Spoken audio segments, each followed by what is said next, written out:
Hello guys, welcome to the channel. Today I have a couple of stories for you guys. These are the true crime stories that I will be sharing with you. I will be styling her hair as I share the stories with you. I do want to remind people to remain respectful. These are people who have loved ones. But yes, let's get right into the story, you guys.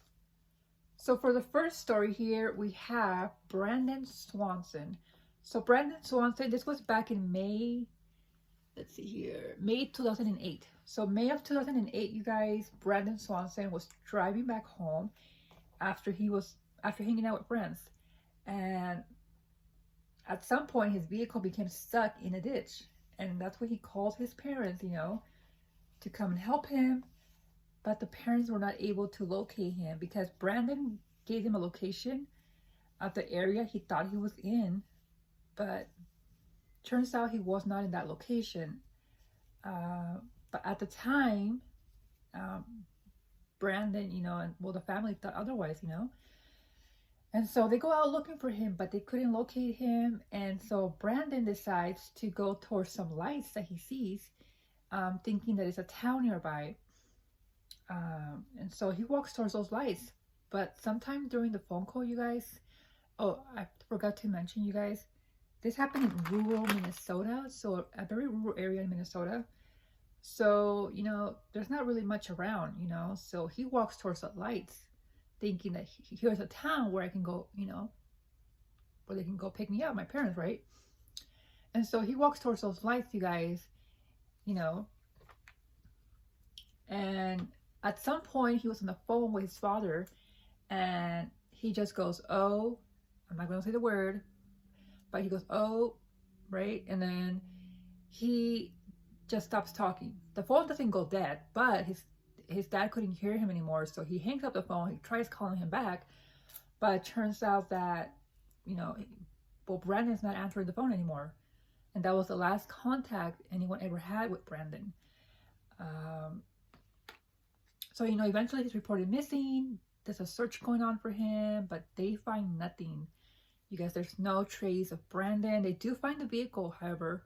They found the vehicle, and yes, it was stuck in the ditch, you guys. But the only thing is that it was not in that location where Brandon thought he was. And that's probably the reason why his parents couldn't find him, So, yes, so they couldn't find him. And that's when he decides to start walking towards the lights. I read a lot of comments about people, I heard that there's like a river nearby. There's just all kinds of stories of what could have happened. But yes, guys, this is the first story. Brandon Swanson disappeared in May of 2008, only 19 years old. And so that's the first story I have for you. Let's go on to the second story now.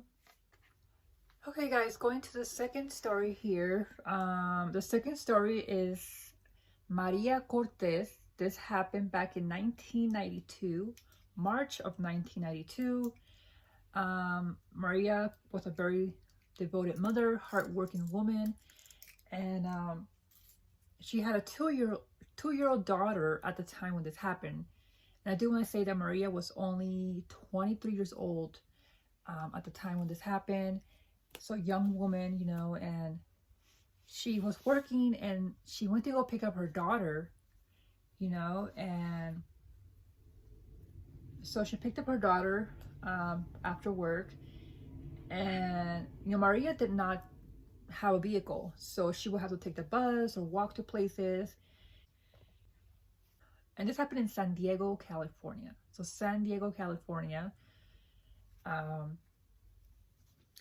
So after picking up her daughter, the following day, you guys, sometime past 7 a.m., passerbys found, Maria unalive, and her daughter was sitting on her, you guys. Her daughter was not harmed, but Maria was unalive, and they don't know if she knew the person or not, but it is believed that she took a ride, you guys, from someone, and that person unalived her. So yes, very sad story, hardworking mother. She's picking up her daughter, you know, and that's the last time she's seen alive. She apparently took a ride from someone, we don't know who, and she was unalive. And like I said, this is March 1992, and so that's the second story that I have for you. So let me go over the stories with you. Brandon Swanson, you guys, the first story. Young man, 19 years old, in Minnesota. His vehicle became stuck in a ditch and he was never seen again. Then we have Maria Cortes, 23 years old. She went to go pick up her daughter, and you know, then she was found unalive, and we still don't know who did this to her. And yes, thank you so much for watching, and I'll see you all on the next video. Thank you.